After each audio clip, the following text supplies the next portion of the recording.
that this used to work, but now it is, retrogressively, taking a sad approach. What would you say? Well, thank you. First of all, I want to delve a little bit into what my brother just said about economic indicator progress. And he said that during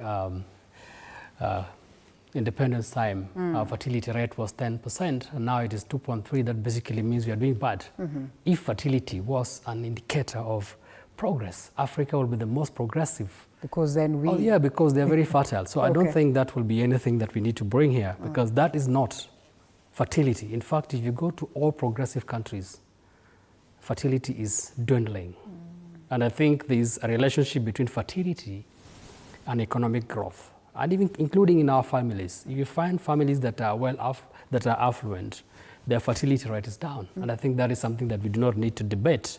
Two, I also want us to say, I agree with what my governor said. I'll call him Governor Moses Mwangi, because he's actually agreed that SHA is working. In fact, he's even asked people that let's contribute. Right. But he actually goes beyond and say, universal basically means that you need to pay nothing.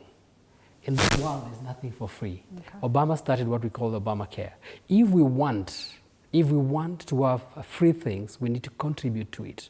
That's the reason why when we say, let us go to ask Kenyans to contribute more to the kitty, Kenyans are saying no. Is that what Daktari said? Daktari said that when you go to hospital, contribute, but when you go to hospital, let you not be told that we will only cover this amount of money and not cover this. And exactly, he said you need to come out of it free. That you need to go and get health practitioners that are happy, that health facilities, or everything should be like you walk in and you come out happy. That everything that you see, including the electricity we see here, is cost money. And because as a country, we cannot continue asking for money from abroad, taking loans from abroad so that it's financed for future pay by our generations, we need to pay it now. And when we ask people that we pay it now, people say we do not want, but the same people are actually asking for free services. So let us agree and appreciate, and I want to thank him for actually saying people need to register for SHA, because SHA is something that has moved a step forward ahead of what we had in what we call the NHIF.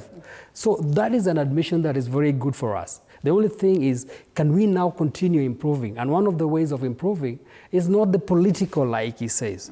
It is the financial, because we need to pay. It is not a politician to come and stand at the hospital and start telling people to get free services. It is the money that comes in there that buys the drugs and pay for the health workers, pay for electricity and water. So I'll actually want to say, Kenyans, if we really want to see our systems work, please can we also ensure that we contribute to the kitty that we call the finance. Until then, what will government do to save face? I must correct. Me to have a number of corrections. All right.